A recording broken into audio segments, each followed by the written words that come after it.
Hello everybody, today I'll be doing my review for GACHIAKUTA Volume 1. First off, the art for it is pretty good. The story setup seems like a little bit of a revenge story. And the character designs are pretty interesting. The power system seems like it could have a lot of potential with it. And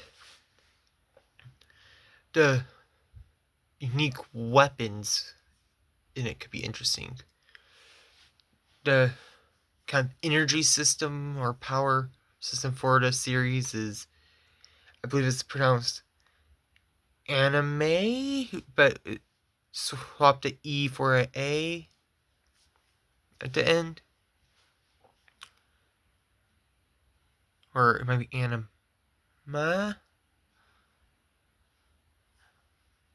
But, yeah, I think it might be anima.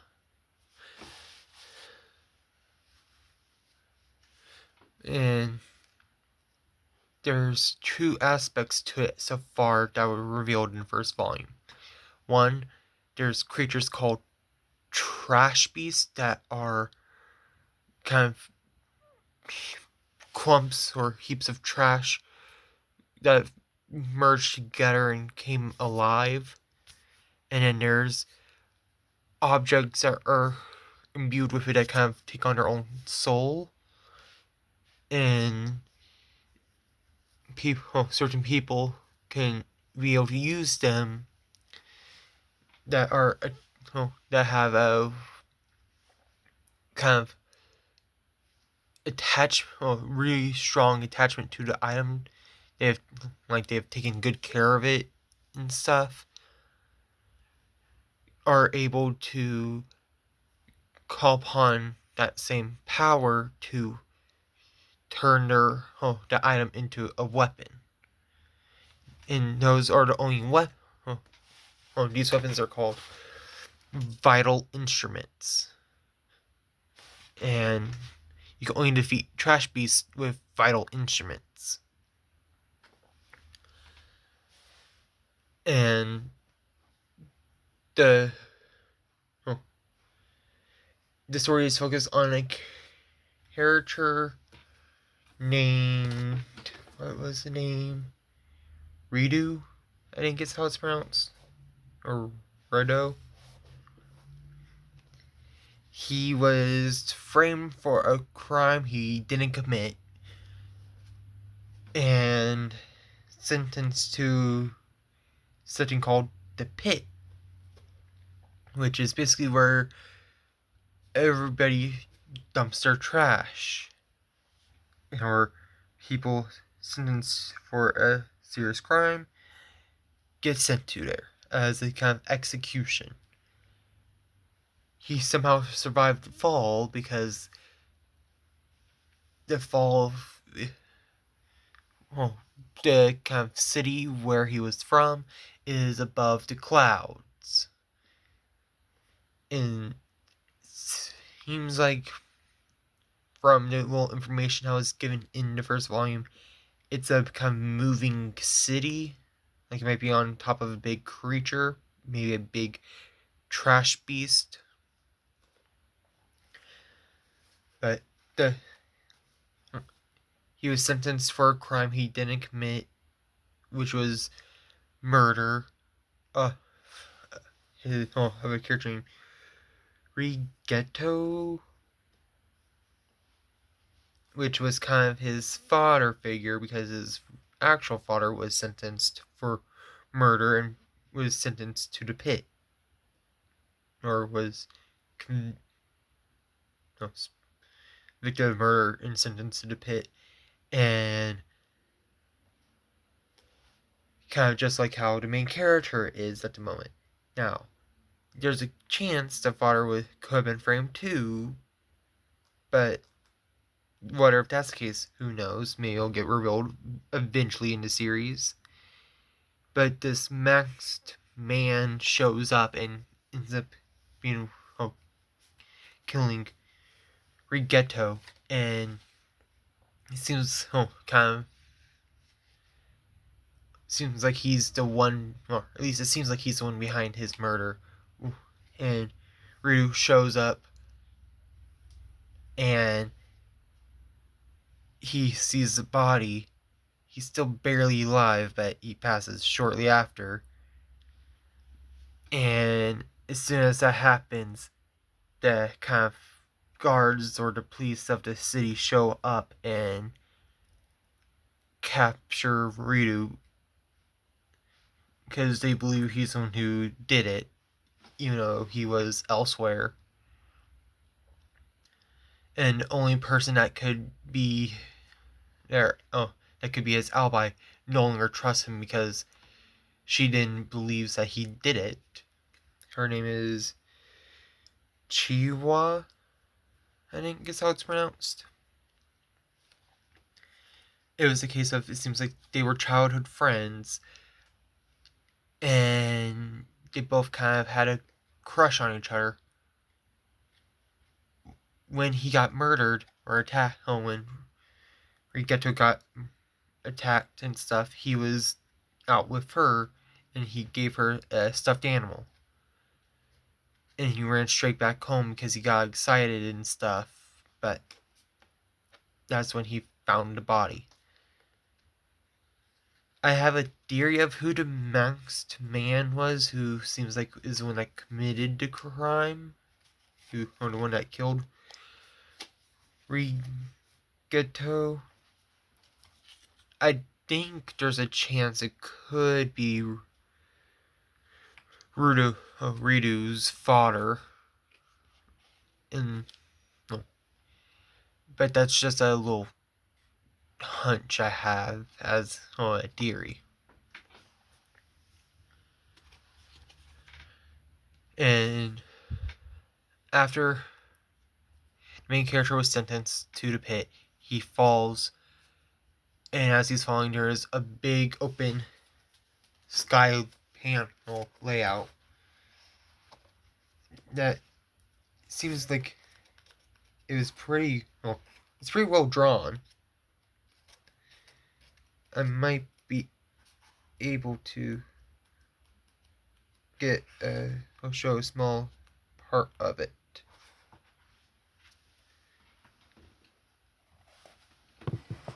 Here.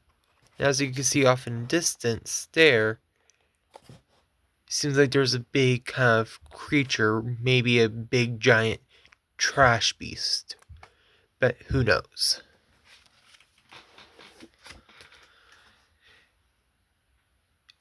He falls down, gets knocked out, but he ends up waking up, which it's crazy how he survived the fall, but and it's real that it's really rare to nobody's really ever seen a person survive the fall. And as he's waking up, some trash beasts show up and start attacking. He's running. He ends up being able to hide a little bit, but they go after sounds and stuff, and he ends up making some too much noise, and then they find him again and start attacking him, and he decides to fight back. He's able to defeat able to defeat him momentarily, but they show back up while they're kind of not or beaten for the moment. Somebody else shows up to try to help him out. His name is Ingen,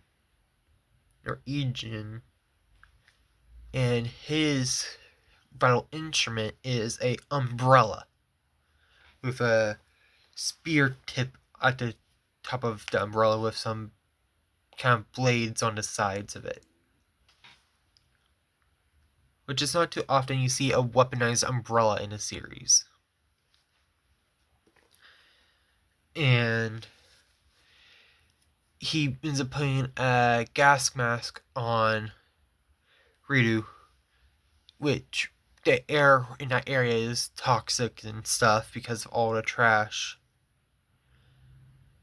And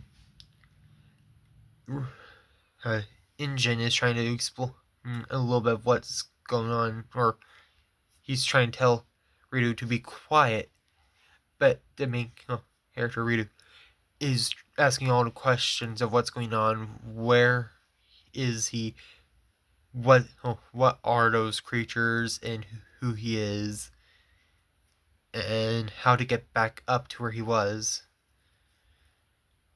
Which I think that place was called, the people in the pit call that place the Sphere.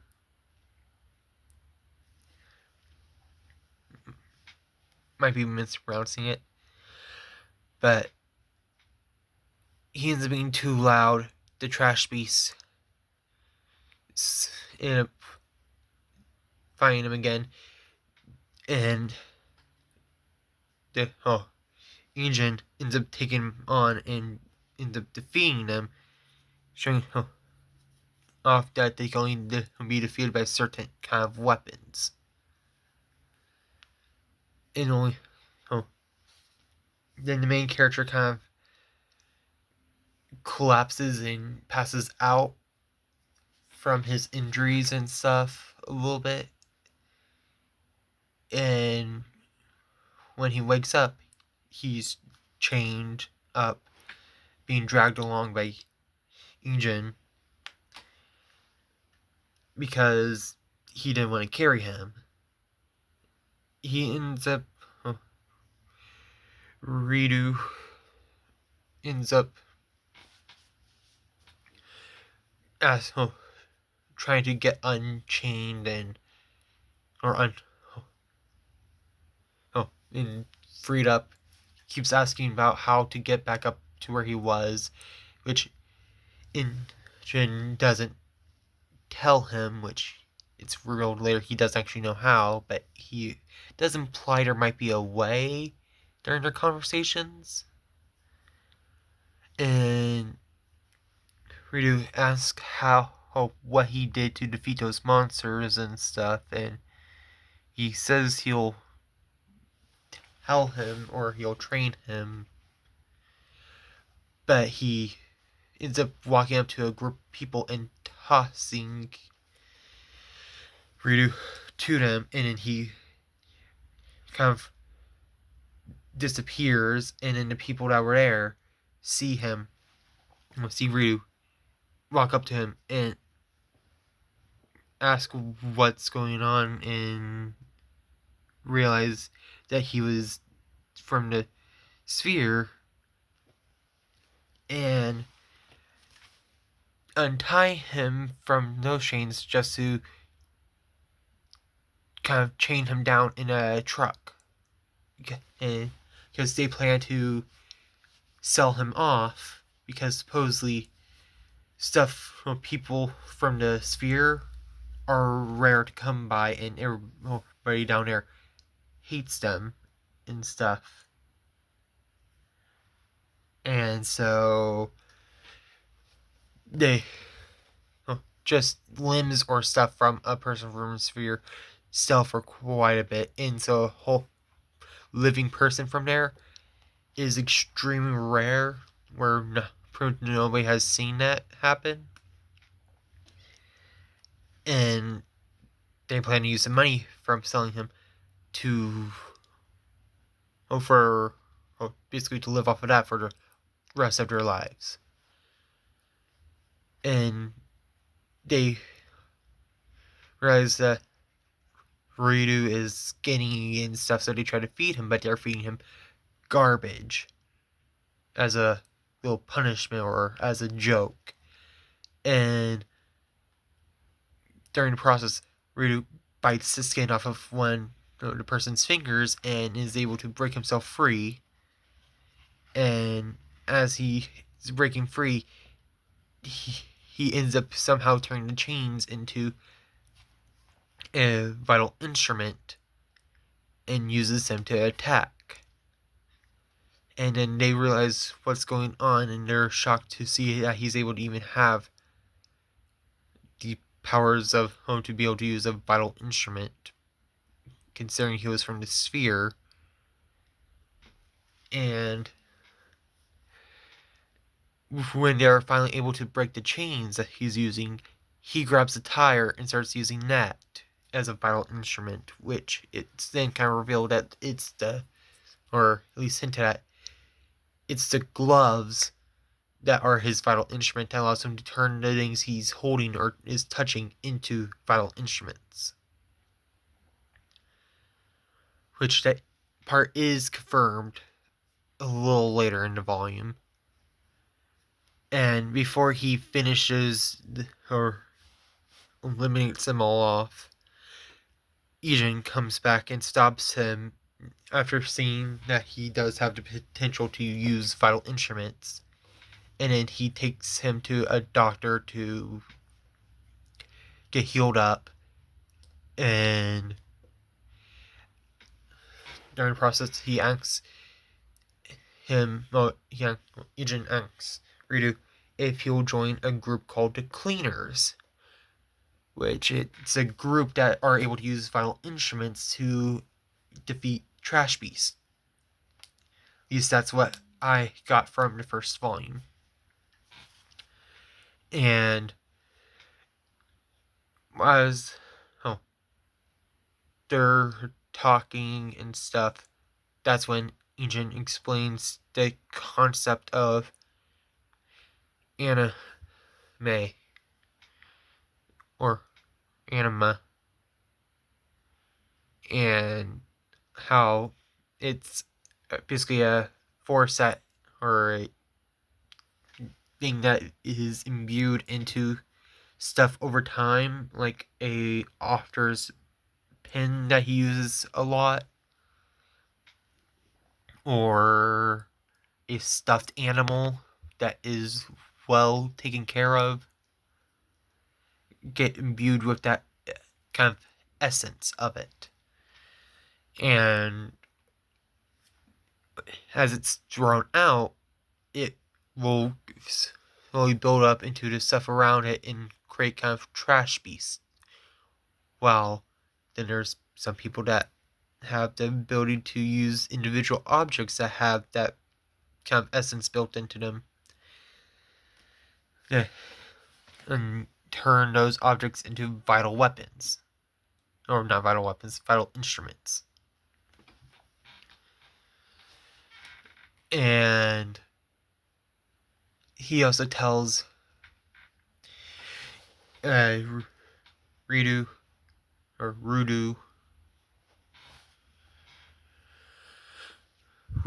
maybe, that the people down on the ground on the surface don't hate the people in the sphere for the reasons of the trash and stuff. And he tells Rudo that he himself doesn't know how to get back up there, but his boss knows a lot, and so they might know how to get up there. And that's when Rudo says he will become a cleaner for a little bit in exchange for the information of how to get up there. And Ijin goes off and to meet somebody and hands Rudo some money, which the money was from Rudo's clothes that he Ijin sold off, because he doesn't want to make it obvious that Rudo is from the sphere. And as Ijin's leaving, a cat jumps down and takes the money from Rudo, and he chases after the cat. In the process, he runs by somebody, grabs a little stick or staff that's right by them, and uses that to pin down the cat to grab his money. But then person he took the staff from ends up wanting it back, and he ends up taking it back from Rudu and is getting ready to attack him for taking the staff. And that's where the volume ends. My initial thoughts of the series are it has an interesting world building power system, and seems like it has potential to be a pretty good series. It reminds me a little bit of what's a good example? I want to say JJK